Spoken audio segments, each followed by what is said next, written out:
You don't die in one day. You die slowly. Till Udhana exists, there are tantric processes with which you could revive the body. Their undercloth, they must be burnt. Because otherwise, it becomes a habitation for various kinds of forces.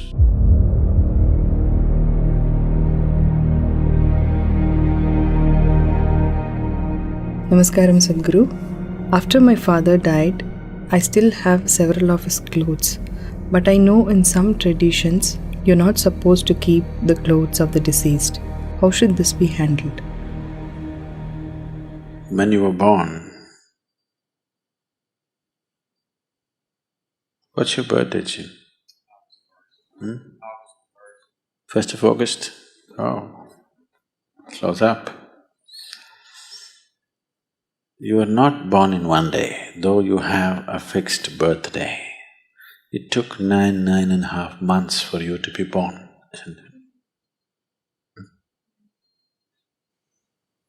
Similarly, when you die, you don't die in one day. You die slowly. If somebody is medically declared dead, he still doesn't die fully. I think we've spoken about this. The 5 pranas, they start withdrawing slowly, step by step. The physical life energy, which generally is referred to as pran or prana, has 5 basic manifestations. There are 10, but that'll complicate. The 5 basic manifestations. These are called samana, prana, udhana, apana and vyana. Let's say if a doctor is observing and they declare that person at a particular moment that he is dead now. In the next 21 to 24 minutes, samana will start exiting. That means samana is in charge of maintaining temperature in the body. First thing that starts happening is body starts cooling down.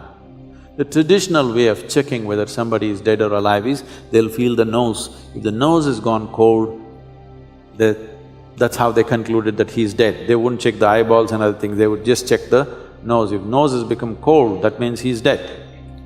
So samana exits at that time. Somewhere between 48 to 64 minutes, prana exits. After that, between 6 to 12 hours, udhana exits. Till udhana exists, there are tantric processes with which you could revive the body. But once udhana exists, there is a micro chance, but that is an impractical chance, except that it is impossible to revive the body once udhana has exited. The next thing is apana, somewhere between 8 to 18 hours, this exits. The vyana, which is the preservative nature of prana, will start exiting from beyond that. It can continue to exit up to 11 to 14 days if it's a normal death. It happened one day, Shankaran Pillai was rummaging through the closet, and after some time, wife came and asked, "What are you doing?" He said, "No, nothing. I'm not doing anything, nothing." The wife said, "What are you saying, nothing, nothing? I've been watching you. Last half an hour, you're reading our marriage certificate. What's the matter?" Shankaran Pillai said, "I've been looking for the expiry date."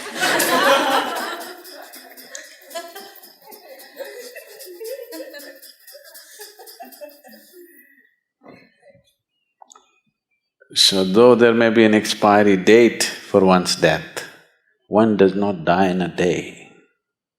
It's a slow process. In fact, it's happening right now, slowly. By doing yoga, you may be putting up hurdles in the way of death. but not stoppers. Yes, daily yoga you're doing, putting up some hurdles and slowing it down, but no stopper.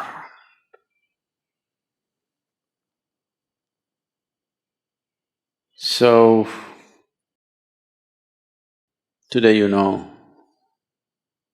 that from your old clothing, we can take your DNA. After you're gone, after 100 years later, we can clone you. Yes? Yes or no? You know? So who you are, at least the physicality of who you are, can be picked up from your clothes and we can remake you. At least someone who looks just like you. We can create the body. So you are still there all over the place. The yogis, when they die, they'll set fire to the hut in which they are living by themselves. There is a way to do it. Let me not tell you because I don't want you to set fire to the cottages here.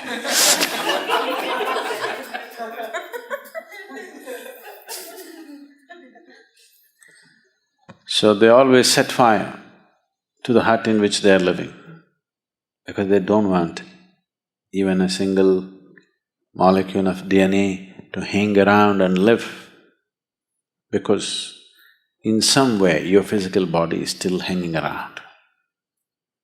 If they can recreate your body from that, obviously it's hanging around, isn't it? So everything that I have touched, you want to burn. Everything has to be cleared up. It's because of this. This is the one main reason why people want to keep their physical possessions so minimal on the spiritual path. If you enter a sannyasi's room, you will see there'll be 3 pairs of clothes neatly folded and kept, just this thing to drink water, 1 plate to eat food, and just 1 single sheet to sleep upon, and that's it. No one extra item, because he does not want to touch too many things in the world. He wants to keep it to at most minimal, because he knows if he spreads his body all over the place, gathering it and going will be very difficult. That is why he does not form any physical relationships of any kind, because he understands if he leaves his body all over, when the time to gather comes, it's going to be extremely difficult. People who are off your body are unwilling to come with you when you want to go. They won't come. They'll all say, I love you, but they won't come.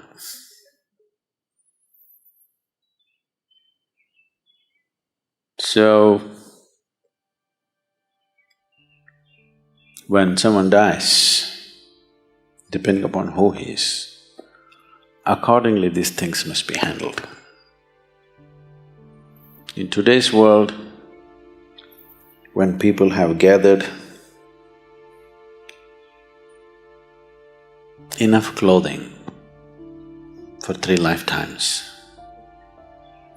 enough footwear for 10 lifetimes,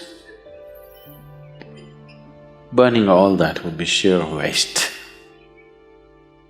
And anyway, their way of existence and the way they exit is such, invariably they have to find root in this earth once again. No point burning all that.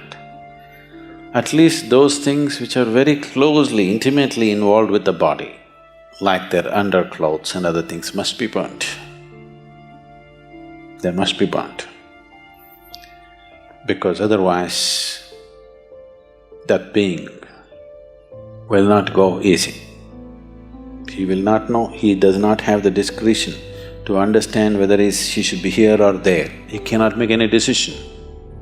There's no decision-making capability because there's no discretion.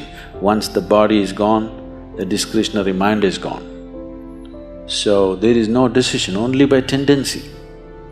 There are too many things here which belong to the body, it just hangs around, particularly in the first few days.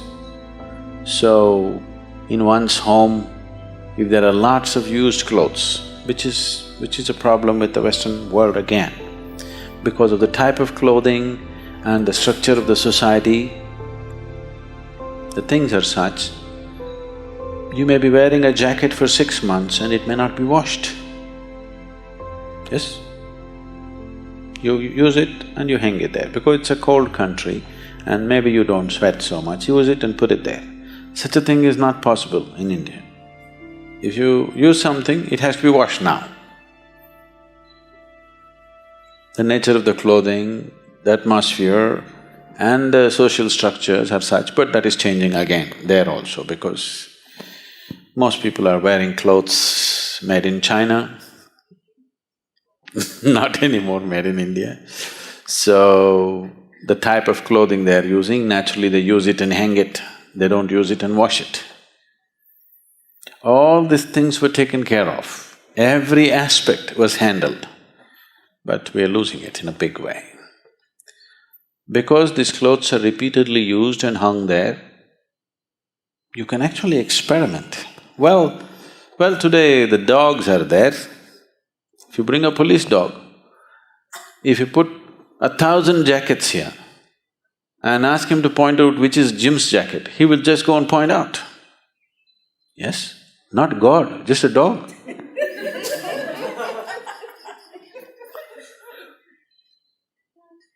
So obviously, who you are is hanging there in the jacket in many ways, isn't it? That even a dog can see it. So, once it is like this, when a person has departed and his body is still hanging around in many forms, it becomes a habitation for various kinds of forces. Not only for that person's energies hanging around, for various other kinds of forces. Unoccupied body, your jacket is, in a way, which is not a good way to leave it. So, either they immediately wash it. In India, if they're expensive clothes, they will wash all the clothes. Within the first 10 days or 11 days, they'll wash all the clothes and distribute it to many places, never to one place. You don't take all your clothes and give it to one family. You make sure the jacket goes here, trousers goes there, that goes there, this goes there, so that it gets too spread out to make any significance.